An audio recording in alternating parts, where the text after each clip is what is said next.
मिथिलांचल में एक स्थान है अहिल्या उद्धार स्थल। कहा जाता है कि रामायण काल में जब भगवान श्री राम थे उनके पूर्व यहाँ पर न्याय दर्शन के प्रणेता महर्षि गौतम की साधना स्थली थी, तपस्थली थी। इससे जब उत्तर बढ़ते हैं तब विदेह राजा जनक का जो क्षेत्र था, शायद उस समय यह विदेह राजा जनक के क्षेत्र में ही पड़ता था ये गौतम स्थान। और यहीं पर अहिल्या और इंद्र के द्वारा छले जाने की जो कथा होती है, उस कथा का ये घटना स्थल यही है। भगवान श्री राम के जन्मभूमि पर विराट राम मंदिर का निर्माण कार्य शुरू हो चुका है और उस जो भगवान श्री राम के जन्मभूमि पर भव्य राम मंदिर के निर्माण की जो बात सब शुरू हुई है, तो यहाँ के लोगों में भी उल्लास है। इसके पहले हम इस स्थान के बारे में थोड़ा जिक्र करेंगे। स्वत्व की टीम यहाँ यह जानने आई है कि भगवान श्री राम से जुड़े हुए बिहार में स्थित जो एक एक स्थल हैं जो रामायण परिपथ के दृष्टिकोण से अत्यंत महत्वपूर्ण हैं, उन स्थानों पर भगवान श्री राम के जन्म स्थान पर भव्य मंदिर निर्माण की जो प्रक्रिया शुरू हुई है, उसको लेकर के किस प्रकार का वातावरण है, किस प्रकार के उत्साह का वातावरण है, इसको लेकर के लोग किस प्रकार का रिस्पॉन्स दे रहे हैं। अहिल्यावली के बारे में समझाता है, यहाँ अभी एक भव्य मंदिर का निर्माण कराया जा चुका है। थोड़ा सा हम चाहेंगे कि इस मंदिर के गुंबद को दिखाया जाए।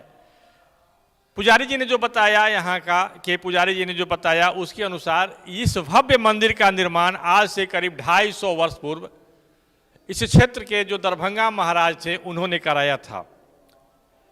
वे तंत्र विद्या के साधक थे। इस दृष्टिकोण से वे अहिल्या उनकी आराध्या थीं।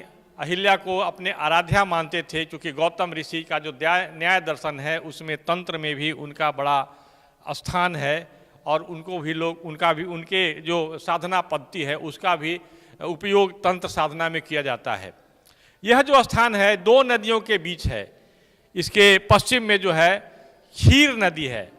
क्षीर जिसको कहते हैं, क्षीर सागर में विष्णु हमेशा सैया पर लेटे रहते हैं लक्ष्मी के साथ, और वहीं से संपूर्ण सृष्टि बल्कि पूरे ब्रह्मांड में का नियंत्रण करते हैं, सम्यक व्यवस्था देते हैं।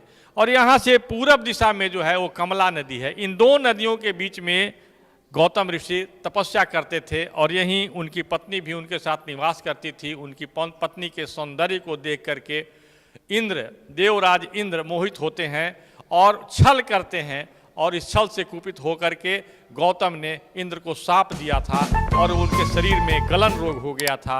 और उनके इस छल में सहयोगी की भूमिका निभाने वाले चंद्रमा को भी उन्होंने शाप दिया था और उनमें भी जो दाग है उनको दंडित किया था। ऐसे सिद्ध स्थल पर बाद में भगवान श्री राम जब विष्णु का अवतार होता है यहाँ आते हैं, तो उनके चरण स्पर्श से पत्थर की जो नारी बन गई थी अहिल्या, जबकि अहिल्या का कोई दोष नहीं था, तो दोष मुक्त होती हैं, शाप मुक्त होती हैं, फिर से नारी बनती हैं और फिर से गौतम ऋषि का जो परिवार है वो परिवेश ठीक ठाक होता है, अपने रूप में स्वरूप में लौटता है। ऐसे स्थान पर आज भव्य मंदिर का निर्माण किया गया है। इस मंदिर के बारे में पहले हम इस मंदिर के जो पुजारी जी हैं इनसे बात करते हैं। पुजारी जी, इस मंदिर के बारे में आप क्या जानते हैं? इसका जो इसकी ऐतिहासिकता है, लेकिन मंदिर का निर्माण तो बहुत बाद के कालखंडों में हुआ, तो इस पर हम प्रकाश डालें। ये मंदिर का निर्माण दरभंगा महाराज के पूर्वज लगभग 250 वर्ष इन्होंने इसका निर्माण कराया था। और उसके बाद इसमें श्री राम, लक्ष्मण, भरत, शत्रुघ्न 4 भाई, माता सीता, अहिल्या जी और गौतम मुनि की प्रतिमा का यहाँ स्थापना हुई। ये अपने दरभंगा जिला में लगभग ये मानता है कि ये बहुत पुरानी क्या नाम है मंदिर है और पूरे दरभंगा जिला में इसका बहुत बड़ा स्थान है। लेकिन इसकी देख रेख में अभी महाराज नहीं हैं और उनके तंत्र वगैरह भी पूर्ण रूप से कोई एक्टिव नहीं है। ये एक दृष्टि से कहा जाए तो ये अपने आप में अनोखा मंदिर है, क्योंकि भगवान श्री राम का जो भी मंदिर होता है उसमें राम, लक्ष्मण और माता सीता इन 2 ही की स्थापना की जाती है। लेकिन यहाँ जो बताया गया कि भगवान श्री राम के साथ ये 4 भाई विराजमान हैं, वहाँ जो श्वेत जो हैं वो लक्ष्मण जी हैं, बगल में दाहिनी तरफ में जो दिखाई पड़ रहा है वो लक्ष्मण जी हैं, और लक्ष्मण जी के साथ में भरत भैया हैं बाएं तरफ में। इसके बाद फिर राम जी हैं और माता सीता हैं, और फिर यहाँ शत्रुघ्न जी हैं, और भगवान श्री राम के जो भक्त हैं, राम भक्त हनुमान जी भी इसमें विराजमान हैं, और इन सब के आगे में गौतम ऋषि और माता अहिल्या, इन दोनों को स्थापित किया गया है। तो इस प्रकार से देखा जाए तो यह जो मंदिर है अपने आप में एक यूनिक मंदिर है, जिसमें भगवान श्री राम के साथ साथ उनके चारों भाई विराजमान हैं, जो 4 प्रकार के धर्म और 4 प्रकार के कर्तव्यों के प्रतीक के तौर पर हैं। तो ये इस मंदिर की भव्यता, इस मंदिर की प्राचीनता और ये रामायण कथा के दृष्टिकोण से अत्यंत महत्वपूर्ण जगह है। लेकिन रामचरितमानस या रामायण की जो कथा होती है उसमें इसका एक महत्वपूर्ण स्थान है। अभी के संदर्भ में हम बात करने जिसको लेकर के चले हैं उसमें यह बात है कि भगवान अयोध्या में भगवान श्री राम के जन्म स्थान पर जो मंदिर निर्माण की जो प्रक्रिया शुरू हुई है उसको लेकर के यहाँ के लोग, यहाँ से इस मंदिर से जुड़े हुए जो संत हैं, महंत हैं, या इस मंदिर से जुड़े हुए जो राम भक्त हैं या विद्वान हैं, वो किस प्रकार का एक आयोजन कर रहे हैं। जैसे अभी पता चला है कि सभी जगह जो भारत के अंदर में जो मंदिर हैं उसमें राम जन्मभूमि पर भव्य मंदिर निर्माण के बाद राम राज्य स्वागतोत्सव मनाया जा रहा है। राम राज्य स्वागतोत्सव मतलब भगवान श्री राम के जन्मभूमि पर जो मंदिर बनाया जा रहा है वह केवल वास्तु से कला के दृष्टिकोण से एक भव्य मंदिर ही नहीं है, बल्कि भगवान श्री राम के दिव्य जीवन, उनके जो आदर्श, उनके जो मर्यादापूर्ण जीवन है, उनको लेकर के उनके जो जीवन को सबके मन में, मस्तिष्क में बैठाना, भारतीय के मन मस्तिष्क में बैठाना, ताकि उसी का अनुसरण लोग करें। इस मंदिर से जुड़े हुए जो इसके जो पुनरुद्धार या पुनर्स्था के से जुड़े हुए जो हैं एक विद्वान, हिंदी के विद्वान, इनसे हम परिचय लेंगे, और परिचय करने के बाद हम जानना चाहेंगे कि भगवान श्री राम के जन्मभूमि पर जो प्रधानमंत्री नरेंद्र मोदी ने जो शिलान्यास किया है, उस शिलान्यास के कार्यक्रम और उसके बाद जो एक वैश्विक महामारी के दौर में भी किस प्रकार का आयोजन इन मंदिर में किया जा रहा है। प्रणाम, आपका शुभ नाम? डॉक्टर कविश्वर ठाकुर। आप इस मंदिर से जुड़े हुए हैं और भगवान श्री राम की जो कथा है, उनका जो लीला है, उससे इस स्थान का जुड़ाव है। तो वहाँ पर उनके जन्म स्थान पर 500 वर्षों के संघर्ष के बाद जो मंदिर निर्माण का कार्य शुरू हुआ है, प्रधानमंत्री नरेंद्र मोदी ने जो शिलान्यास किया, इसको लेकर के आपके मंदिर में किस प्रकार का आयोजन है रामराज स्वागतोत्सव वाला? अभी तो यही कहा जाए आपके प्रश्न के उत्तर में कि एक ऐसा अभिनव, अभिनंदनीय उत्साह का अवसर आया है इस प्रधानमंत्री के काल में, कहा जाए कोरोना काल में, जिस समस्या का, संगीन समस्या का समाधान अपनी आध्यात्मिक मान्यता के आलोक में आस्थापूर्वक कर सकता हूँ। या आपने नाम लिया गोस्वामी तुलसीदास का, वह नाम मेरे लिए मुझको अतीन्द्रिय आह्लाद की अनुभूति से अभिभूत करता रहा है आरंभ काल से ही। जब मैं छात्रावस्था में था तो सहज स्वाभाविक आकर्षण, नैसर्गिक आकर्षण कहा जाए, राम नाम के प्रति कैसे मेरे मनमानस में। आचार्य जी, हम अभी की बात करते हैं कि जो राम जन्मभूमि पर जो शिलान्यास हुआ, उसके बाद राम राज्य स्वागतोत्सव जो मनाया जा रहा है, आपके यहाँ आप किस प्रकार की अनुभूति कर रहे हैं, क्या कर रहे हैं इस पर? तो अभी तो आपने यह प्रश्न दिया ही हम लोगों को।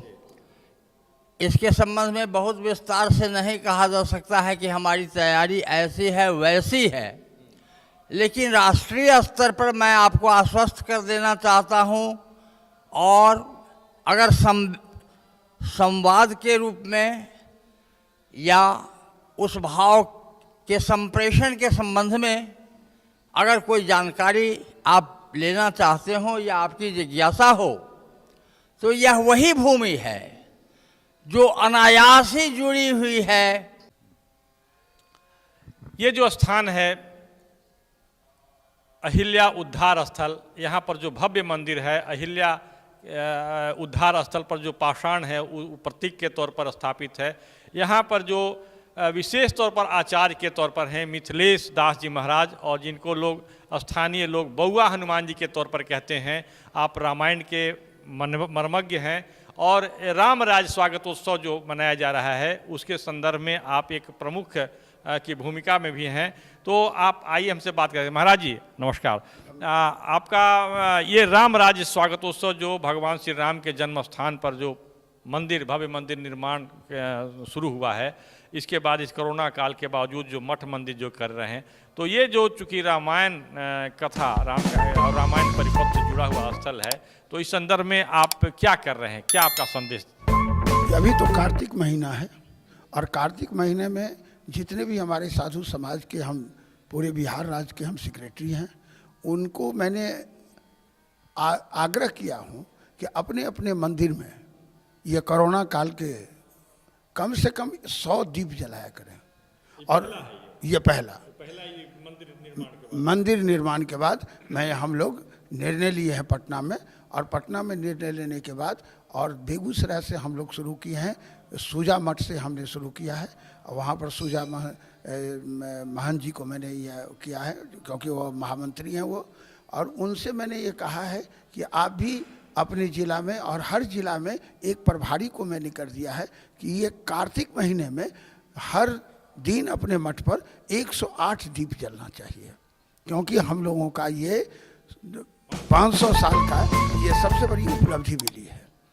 और मैं सबसे पहले तो यशस्वी प्रधानमंत्री जिनको मैं साधु समाज पूरे भारतवर्ष के संत सभा की तरफ से आशीर्वाद दिया गया, और उस आशीर्वाद इतना आशीर्वाद हुआ जो प्रधानमंत्री बन गए।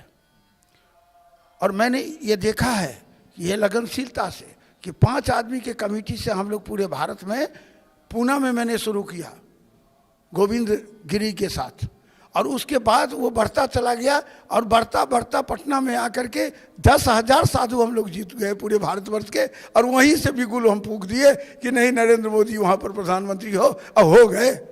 यही सत्य है। जब हम लोग वहाँ के रहने वाले हैं जहाँ स्वयं राम आकर के अहिल्या का उद्धार किया, हम बुलाने नहीं गए थे, स्वयं आए। आज इसको ग्रहण लग गया है।